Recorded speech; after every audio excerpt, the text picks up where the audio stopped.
This is Cast of Wonders, the young adult fiction podcast featuring stories of the fantastic. Welcome. I'm Catherine Inskip, your editor and host. Episode 430. Today's story is Where a Heart Would Fit Perfectly by S. Teo-Yi Liu. This story is a Cast of Wonders original. S. Teo-Yi Liu writes, translates and edits between two coasts of the Pacific. Their fiction and poetry have appeared in Asimov's, Fantasy and Science Fiction, and Strange Horizons, and their translations have appeared in Clarkesworld.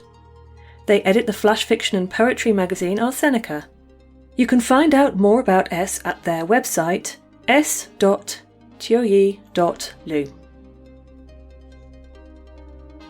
This story is narrated by Rebecca Wei-Tia.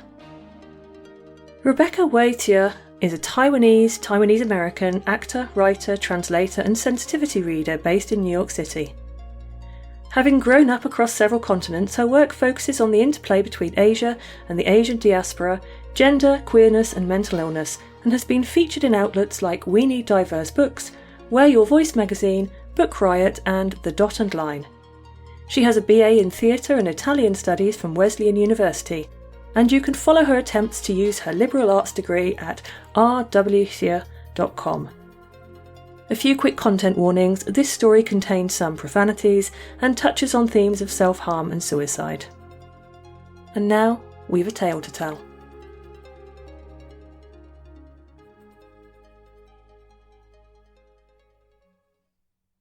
Where a Heart Would Fit Perfectly by S. Teo-Yi Liu, narrated by Rebecca Wei-Tia. Penny looked in the mirror and frowned. No matter which way she turned, her dress seemed too sequined, too flashy, too ridiculous, and her makeup felt garish even in the dim light backstage. But that was how all the dancers were made up. The stage lights would wash their faces out otherwise. Just grin and bear it, Penny told herself. At least you're getting paid this time. She tried on a smile. No, too fake. She planted her feet shoulder-width apart and placed her hands on her hips as she sucked in a couple deep breaths. Her mind quieted down as she centered herself. This time, when she smiled, it looked almost genuine. Today was the Hungry Ghost Festival, and Penny was one of the dozens of dancers accompanying the vocalists in tonight's concert. As Penny stepped out onto the stage, she grinned more widely until her cheeks hurt, creating a caricature of emotion as she sparkled and glittered, whirling with the others. It was all for the better that the stage lights were excruciatingly bright. Penny almost couldn't see the ghosts sitting in the red-robed seats reserved for them in the front row. Penny had performed in front of ghosts before, but usually only the occasional one. A grandma smiling in the audience as her grandson delivered a beautiful solo. A mother weeping as she watched her grown daughter twirl. The show must go on, as they say, and Penny always put on the mask, appearing unfazed as she traced elegant lines through the air. But tonight was different. As the dancers spun to an old Fei Wong tune, more and more silvery figures stopped to watch. A chill was settling on the space, frosting the sweat on Penny's skin, turning those shimmering spots into goosebumps. Focus, Penny told herself, her heart racing even as she continued to smile with affected tranquility. You can get through this. She spun, her arms extending the arcs of her body, her nerves thrumming with energy as sweat beaded on her brow. When she glanced at the first row, the faces were all too clear now, eyes roaming over the spectacle of light and sound. As she leapt, her gaze landed on the most gorgeous girl she'd ever seen. Hair thick and wavy, eyes endlessly dark, lips set in such a kissable pout that Penny couldn't help but stare, her heart fluttering. The girl smiled when she noticed that Penny had seen her. Penny gasped and lost her balance. With a cry, she came tumbling down. The performance hadn't been as much of a disaster as Penny thought. She'd picked herself up again immediately. Thankfully, she hadn't sprained anything, and continued through the motions until the end of the show, her cheeks burning as she kept her gaze firmly above the audience. When the performers joined hands and bowed at the end, Penny finally allowed herself to look into the audience again. The ghost girl had vanished. Penny didn't bother changing out of her dance outfit. As soon as she stepped off the stage, she wove through the crowds, determined to find the girl. The girl had looked out of place, not just because of her young age, but also her appearance. All the other ghosts meandering around her and through her, invariably making her shudder, looked Chinese. She caught bits of Mandarin, Cantonese, and Taiwanese along with English, but that girl had looked Mexican, maybe Filipino. Penny told herself that she was motivated entirely by curiosity and nothing more. She simply wanted to see who the girl was and how she'd found her way to the festival. It was not, Penny told herself, because the girl had intrigued her with her awestruck stare and was cute as hell. Penny roamed through the halls of Xilai Temple, which had been transformed for the occasion. A stage had been set up in the central courtyard.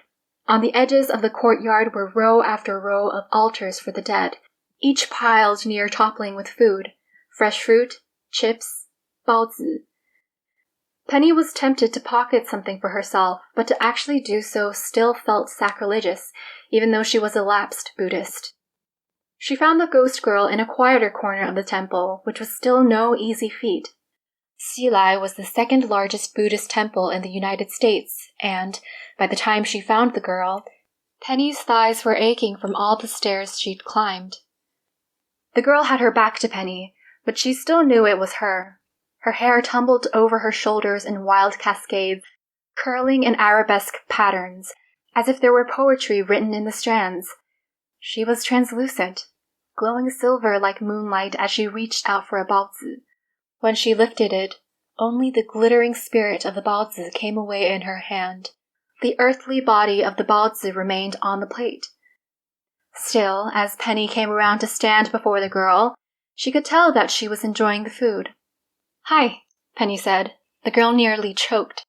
"Jesus Christ," the girl said. "Or Siddhartha Gautama, if you want to be religiously accurate, I guess." Penny couldn't help but laugh. The girl smiled sheepishly. "I was hoping you did actually see me," she said, "even though it's never happened before. I'm Isabel." She stuck out her hand. Penny made to shake it, but her fingers slipped right through Isabel's with a chill like frostbite. Penny winced, rubbing her hands together to get some warmth back into them. "Penny," she said, cutting Isabel off before she could apologize for the failed handshake. "Nice to meet you." "Same," Isabel said between bites of ghost baozi, then wedges of ghost orange and sleeves of ghost Oreos. "So, can you see all ghosts or just me?" "All," Penny said, watching as the spirit of an old granny hobbled down the opposite corridor, farting with every step. "Unfortunately." "Huh," Isabel said. She moved on from the Oreos to ghostly Pringles, her expression pensive. "Must be tiring." "You have no idea," Penny said, glad that someone else saw her ability as neither a superpower nor a curse, but simply a weight. "Everyone thought I was hallucinating, but I'm on antipsychotics and I still see ghosts. So I'm pretty sure you're real." "Hell yeah, I'm real," Isabel said, puffing out her chest. "Realest mofo you'll ever meet." She held out her ghost chips. "Pringle?" "I don't think I can have those," Penny said. Isabel seemed disappointed for a moment, then perked up again when Penny took one of the living Pringles and munched on it. "Damn, do they always taste like cardboard, or is it just because you got to them first?" "I eat them for the crunch, not the flavor. And because I'm hungry as fuck." "Well, they do call it the Hungry Ghost Festival for a reason," Penny said, smiling as Isabel's eyes widened. "Oh shit, is that what this is? I was wondering why everyone was coming over here. Dope." They'd finally gotten around to what had piqued Penny's interest. She peered at Isabel's face, noting how the hues changed on the apples of Isabel's cheeks, as if she were blushing. "I don't want to be rude, but you don't exactly look Chinese," Penny said. This time, it was Isabel's turn to laugh. "Girl, I'm about as Chinese as Panda Express." which was founded and run by Chinese immigrants. Okay, bad example. About as Chinese as, I don't know, Panera's Asian salad, I guess. Penny nodded as Isabel made her way through a box of Cheez-Its, devouring the crackers by the handful. Fair enough. So what's your heritage then? Mexican? Yeah, came over for Dia de los Muertos last year, but didn't make it back before the church bells started ringing. She looked around. The ghost of an old grandpa was determined to eat an apple with his one tooth, while, further away, the ghost of an auntie tutted loudly as she hovered over what appeared to be her long-suffering son-in-law. God, it's so good to be able to talk to someone again. It's been 9 months. I feel like I'm having a conversation, baby. Penny laughed, but then Isabel's words caught up with her. Didn't make it back? She said as Isabel finished 3 ghostly egg tarts. What, you're stuck? These are bomb, Isabel said through a mouthful of crumbs. What are they? Egg tarts, Penny said, sliding a few more over. You didn't answer my question. Huh? Oh. Isabel finished the rest of the egg tarts and picked her way through a few bags of Lay's, crunching loudly. Yeah, I guess you could put it that way. I'm stuck. Been trying to get back to the underworld since November. Really sucks to be around people who don't know you're right there in front of them. At that, Isabel's expression fell a bit, but she caught herself before she took on an outright gloomy expression. Penny could imagine what was behind the bitter edge of Isabel's voice. Parents? Siblings? Lovers? Friends? Then an idea struck Penny. I can help you, she said slowly, letting the idea take form in her mind. I think. Isabel stopped munching and clutched her bag of chips tight, her jaw dropping. It was such a cartoonish expression of shock that Penny didn't mind seeing the half-chewed chips on Isabel's tongue. Really? She said finally, as if afraid to ask. Well, Penny said, frowning as she worked through the logistics. We light lanterns at the end of the festival to guide ghosts back to the underworld. I don't know. Maybe it'll work for you too. Isabel tossed away the chip bag. Hey, that's littering! Call the Ghost 5-0 then. And moved on to a package of Chips Ahoy. That raises a lot of interfaith questions, like, is the Buddhist underworld the same as the Catholic afterlife? Deep in contemplation, she made a face like a bunny rabbit scrunching up its nose. Penny found the expression endearing as hell. You know, I never asked the others if they were also Catholic. Well, lapsed Catholic. I don't think I saw many Buddhists.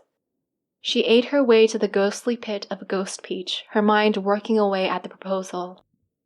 It's worth a try, she said, tossing away the peach pit. Littering again! It's biodegradable. And stuffing a couple more peaches into her pockets. The lanterns won't be lit for another... Penny pulled her phone out from her bra and checked the time. 1.5 though. That's fine, Isabel said. You mind if I chill with you until then? Mind? Penny grinned. She was already starting to like this silly chatterbox of a ghost. I'd like that. Who's that? Isabel asked.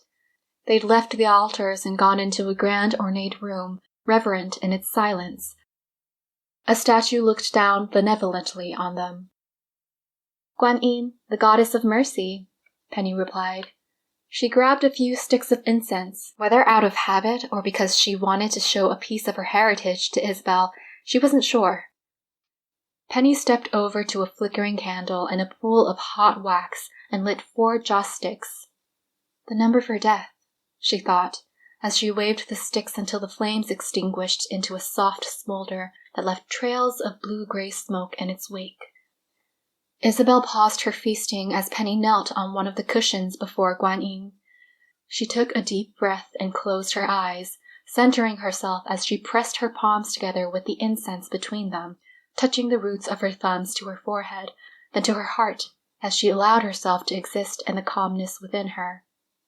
Penny had never understood prayer as it had been explained to her in a Christian sense. It always felt as if she were in conversation with her own mind, Thoughts and intentions drifted into a void, answered only by the voices beneath the surface of her consciousness. Prayer in a Buddhist sense felt different, as if she were offering a moment of her being without expecting a response. She still wasn't very religious, going to the temple like others might stop by an ice cream shop for a special occasion, but the serenity of being under Guan Yin's forgiving gaze never grew meaningless. Penny waved the incense sticks a few times before touching her palms to her forehead again. She opened her eyes, regarding Guan Yin for a moment, then planted the still smoldering joss sticks upright into the bronze basin before the statue. "Beautiful," Isabel murmured, and Penny blushed, unsure if she meant her, the ritual, or Guan Yin. An older woman who had been praying before another statue stood to get a set of gaoqin sticks and a pair of jiaobei. She returned to where she'd been praying and murmured to herself as she shook the cup holding the sticks, stopping to use the jiaobei after a single stick fell out. "Fortune-telling," Penny said when she noticed Isabel watching with rapt attention. "I can draw a fortune for you, if you'd like." "Yes, please," Isabel breathed. "I got kicked out of Catholic school for messing around with occult shit. Wild how fortune-telling is just part of everything here." Penny smiled. Her heritage became invisible sometimes out here in the San Gabriel Valley, where every other person was Chinese. Surrounded by Hanzi and the practices of her people, her habits and rituals became rote. Rather than feel strange over Isabel's wonder, Penny found that her heart swelled with the desire to share, to welcome, to open the door for Isabel's curiosity. Her interest was genuine, with no edge of exoticism. "You know," Penny said as she picked up the gaoqin and the jiaobei that the woman had placed back, "when Christianity was outlawed in Japan, people made statues of Mary disguised as Kannon, their name for Guan Yin.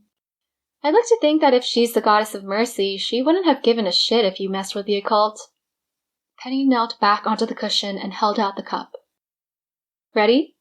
Think of a question, and don't be wishy-washy about it. It won't work if you can't make up your mind." Isabel nodded. "I'm ready." Penny began to shake the cup. The sticks clattered against each other, the rhythm soothing in itself. Penny's breathing steadied. She ignored the other people, living and dead, as she watched the sticks. A few of them had immediately jutted out more, but after a few more shakes, only one fell to the floor. Before she picked it up, she gave the jiaobei a toss. One round, one flat. Good. She picked up the stick and noted the number marked on it, 42, before putting the divination tools away. "What now?" Isabel asked, trailing behind Penny, the half-eaten peach in her hand forgotten as she absently set it down on an altar. "First you grab the poem marked with the number, 42 in this case," Penny said, pulling a slip of paper from a selection of about 100. "Then you read the poem, or ask someone to interpret it for you. There are usually monks here for that reason." Isabel glanced around, then gave a start when she saw a monk in flowing robes sitting in the corner. "Didn't notice," she said. She leaned over Penny's shoulder to look at the poem. Penny shivered as Isabel's hair fell through her shoulders. Her breaths came out in warm, visible puffs, quickening as Isabel's cheek nearly touched hers. The poem read, 一重江水一重山，谁知此去路又难，任他改求终不过，是非终究未得安。Penny squinted at the fortune. She recognized many of the characters, but her Chinese wasn't good enough for her to understand the significance of the poem, and she had no idea what the other columns of characters underneath the poem meant. "What does it say?" Isabel asked. Penny's heart thudded against her tightening sternum as Isabel hovered over her. This close, she could see the freckles dotting the bridge of Isabel's nose and the shifting shadows in her irises as candles flickered around them. Penny tore her gaze away, focusing instead on the paper. "Not sure," she said, making her way over to the monk. "Let's find out." The monk acknowledged Penny with a nod, but didn't seem to see Isabel. Penny gave a polite half-bow as she held out the slip of paper. The monk's hands were liver-spotted with age, and her head was freshly shaven. Her expression was serious, but the crow's feet around her eyes hinted at a warm nature. "Could you interpret this for me?" Penny asked. The monk took the slip and read it over carefully, then consulted a warm book by her side. After a moment, she spoke, her English lightly accented with the shapes and sounds of Mandarin. A river crossing a mountain peak. Who knows how difficult this path may be? If you expect change, it will not come. In the end, you will not find peace. Making your living from the sea, high chance of success. Seeking fortune, not profitable. Farming, no harvest. Business, difficult to break even. Pregnancy, hard labor before bearing a son. Marriage, unlucky and unstable. Moving, uneasy transition. Lost items, hard to find. Searching for someone, little chance of success. Illness, a struggle. Do not fear your last days. Family, divided. Conceiving, unsuccessful. The monk handed the slip of paper to Penny. A bad fortune, but not an end.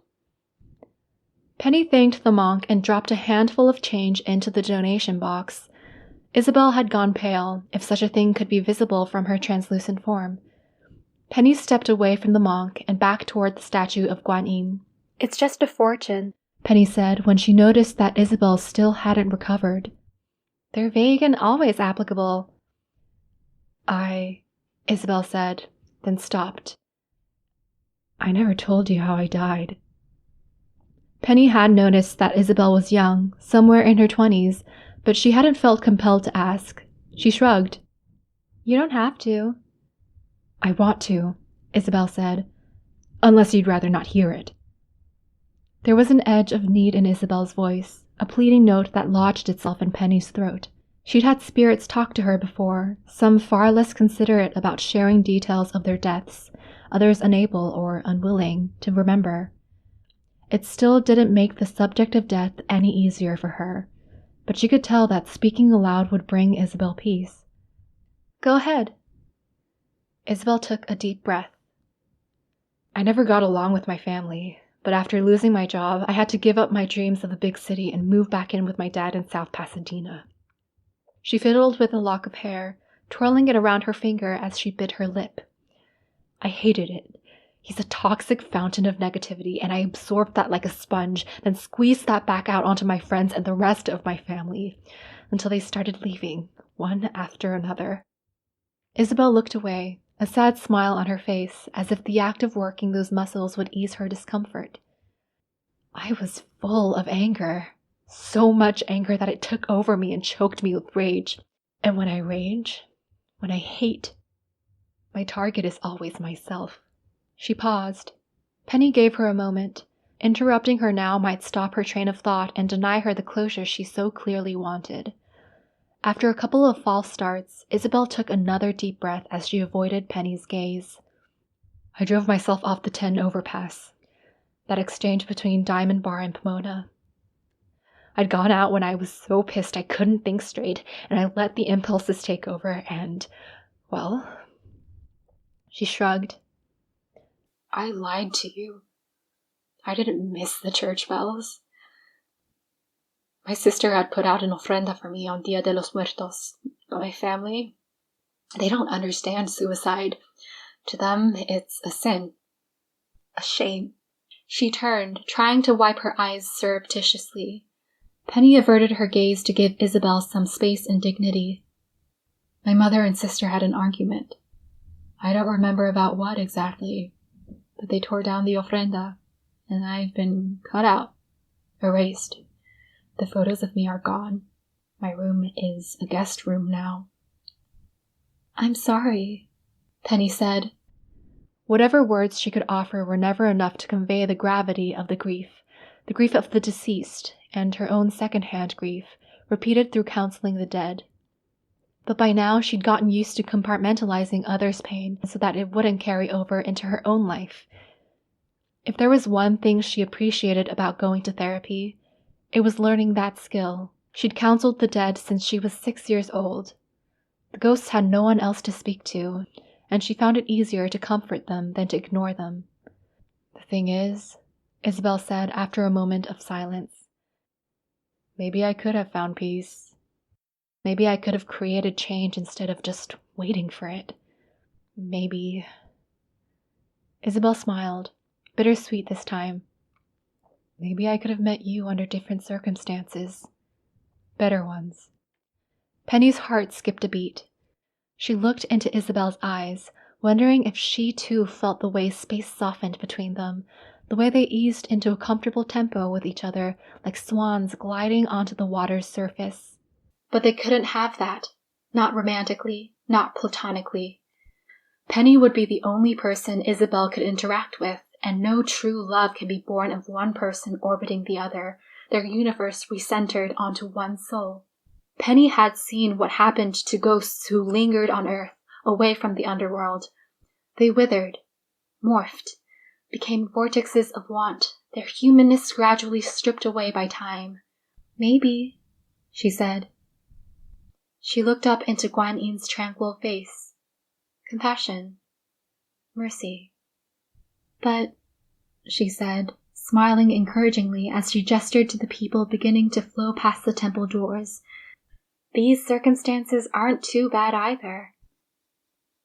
Penny watched Isabel's ghostly silhouette as she stood on the edge of a clear pool of water surrounded by statues of immortals and other Buddhist figures. A few paper lotuses were already floating on the surface, their tiny flames gilding her silvery figure with rosy warmth. So this is the way back, Isabel murmured, gazing at the line of souls passing through the flickering light and down into the water where they vanished. To the underworld, to a place where people can see me and hear me and talk to me. Yes, Penny said, her heart twisting in her chest. Where you can have more than just me to chill with. Isabel shook her head. You say that as if just you isn't a lot already. Penny looked away. Much as she understood the reality of what she could and couldn't have with Isabel, the fact remained that her heart was still hollowing itself with the impending loss of a friend. Penny didn't have many friends herself, and she missed having someone she could joke around with, someone who would be completely unfazed by her ability. You know what I mean. A moment of silence passed between them. Penny flicked a lighter over and over, the flame flashing like a firefly. I'll set out an ofrenda for you, Penny said. For Dia de los Muertos? It's coming up, after all. You're welcome back any time. Isabel began crying, the tears sparkling like crystals. Penny's heart felt empty and heavy at the same time, as if it were beating with only half its strength, as if her ribcage had space for another, needed another heart. Thank you, Penny, she said softly. That means a lot to me. Penny took a paper lotus from the table. She ran her fingers over its petals, savoring the delicate texture of the tissue paper, the glowing light that filtered through the thin boundary. She set the lotus on the edge of the pond, just shy of the rippling water. Ready? Penny asked. Isabel flashed her a trembling smile, trying to look brave as she wiped away her tears. Yeah. Penny lit the lotus and set it adrift. Isabel's ghostly hand slipped into hers as she pecked her cold lips against Penny's cheek. Goodbye. But Penny shushed her with a kiss, or at least the spirit of one, Isabel's freezing cold lips stinging hers. This isn't goodbye, she said. It's only a little distance. I'll see you again soon. With that, she let go of Isabel's hand. As Penny's dress sparkled in the candlelight, Isabel floated away from her, following the succession of ghosts back to the underworld. Sometimes it can be hard to make connections with our families, our friends, or even ourselves. But for me, this story is mostly about hope and second chances. Whatever sets us apart, whatever makes us invisible to those around us, there will always be people who can bridge that gap. We find them at unexpected times and places, and if we're lucky, when we need them the most. Like so many good things, these kind of connections can sometimes be brief and bittersweet. They might not bring as much as we wish they could, but In those moments, we find ourselves seen, loved, trusted. And one day, a moment just like that will surely come again, bringing wonder into the lives of everyone it touches. Join us again next week for a brand new Little Wonders episode. We love bringing you the best audio fiction week after week, but we can't do it without your support. We'd love to be able to offer our narrators more than token payments and our hard-working associate editors anything at all. Please consider supporting us with a monthly donation through either PayPal or Patreon. You can also review us on Apple Podcasts, request us on Spotify, and consider the stories we publish for award consideration. There are lots of ways you can help. Join the discussion on our Patreon Discord server, the EA Forum, forum.escapeartist.net, or visit on Twitter at Cast of Wonders. Come say hello. Cast of Wonders is a production of Escape Artists Incorporated and is brought to you by editor Catherine Inskip and assistant editors Andrew K. Ho and Carissa Sluss, associate editors Amy Brennan, Alicia Caparasso, William Haight Minor, Umaira Hussain, Sean Proctor, Ray O, Susie Rodriguez and Emma Smales. Our art director is Alexis Goebel and our audio producer is Jeremy Carter. Our episodes are released under the Creative Commons Attribution Non-Commercial No Derivatives 4.0 International License. That means you can download or listen to the episode on any device you like, but you can't change it or sell it. Our theme music, Appeal to Heavens, is by Alexei Nov and available from Promo DJ or his Facebook page. Thank you for listening.